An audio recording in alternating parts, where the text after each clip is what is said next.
I've been collecting stories that are told in the Soviet Union by their people among themselves, which reveal they've got a great sense of humor, but they've also got a pretty cynical attitude toward their system.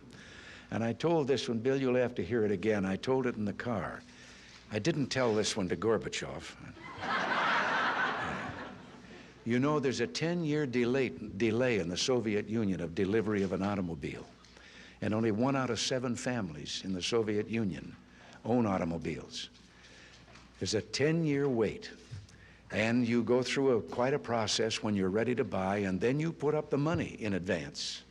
And this happened to a fella, and this is their story that they tell, this joke, that this man, he laid down his money, and then the fella that was in charge said to him, okay, come back in 10 years and get your car. And he said, morning or afternoon?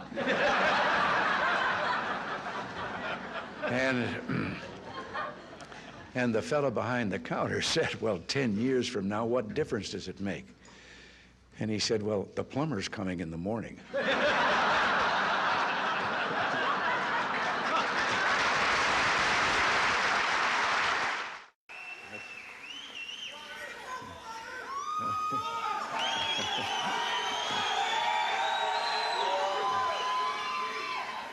I just want to, oh, I can't resist.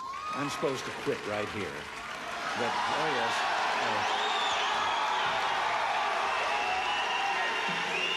But in view of the fast things that I just said, I don't know whether you know it or not, but I have a new hobby. I am collecting stories that I can actually prove are told among the Russian people.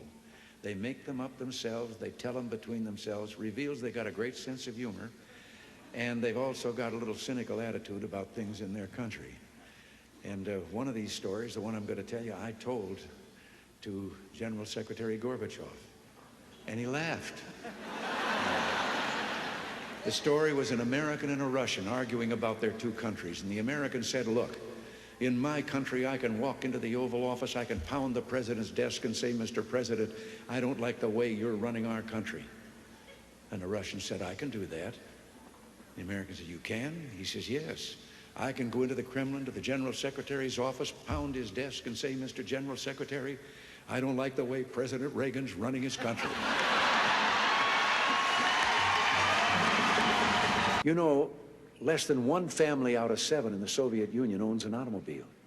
Most of the automobiles are driven by the bureaucrats. The government furnishes them and drivers and so forth. So an order went out one day to the police that anyone caught speeding, anyone, no matter who, gets a ticket. Well, Gorbachev came out of his country home, his dacha. He was late getting to the Kremlin. There was his limousine and driver waiting. He told the driver to get in the back seat, he'd drive, and down the road he went. They passed 2 motorcycle cops. One took out after him. And pretty soon he's back with his buddy, and his buddy says, well, did you give him a ticket? And he said, no. Well, he said, why not? Oh, he said, that's too important. Well, he said, we're told to give anybody a ticket, no matter who it is. Oh, he said, no, this one was too, I could. Well, he said, who was it? He said, I couldn't recognize him, but his driver was Gorbachev.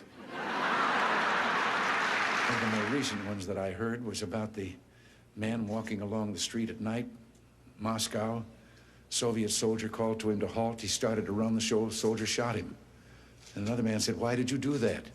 Well, he said, curfew. Well, he said, it isn't curfew yet. He said, I know. He's a friend of mine. I know where he lives. He couldn't have made it. I heard one about a fellow who went to the KGB to report that he lost his parrot. The KGB asked him why he was bothering him. Why didn't he just report it to the local police? Well, he answered, I just want you to know that I don't agree with a thing my parrot has to say. Which makes me think of a story. Everything makes me think of a story. About 3 dogs, an American dog and a Polish dog and a Russian dog. They were all having a visit, and the American dog was telling them about how things were in this country. He said, you know, you bark, and you bark long enough, and then somebody comes along and gives you some meat. And the Polish dog said, what's meat? The Russian dog says, what's bark?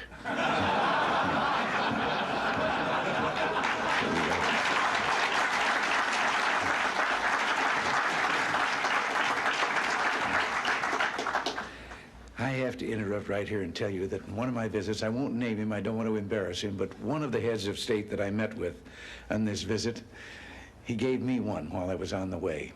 Told me the story about the two fellows in the Soviet Union that were walking down the street, and the one of them says, "Have we really achieved full communism? Is this it? Is this now full communism?" And the other one said, "Oh, hell no, things are going to get a lot worse." It is said that Castro was making a speech to a large assembly, and he was going on at great length, and then a voice out in the crowd said, "Peanuts, popcorn, Cracker Jack." And he went on speaking, and again the voice said, "Peanuts, popcorn, Cracker Jack." And about the fourth time this happened, he stopped in his regular speech, and he said, the next time he says that, he says, "I'm going to find out who he is and kick him all the way to Miami." And everybody in the crowd said, "Peanuts, popcorn, Cracker Jack." The commissar in the Soviet Union who went out to one of those state collective farms, grabbed the first worker he came to, said, "How are the crops?" "Oh," he said, "the crops never been better, just wonderful." He said, "How about potatoes?" "Oh," he said, "Comrade Commissar, if we could put the potatoes in one pile, they would reach the foot of God." And the commissar said, "This is the Soviet Union. There is no God." He said, "That's all right. There are no potatoes."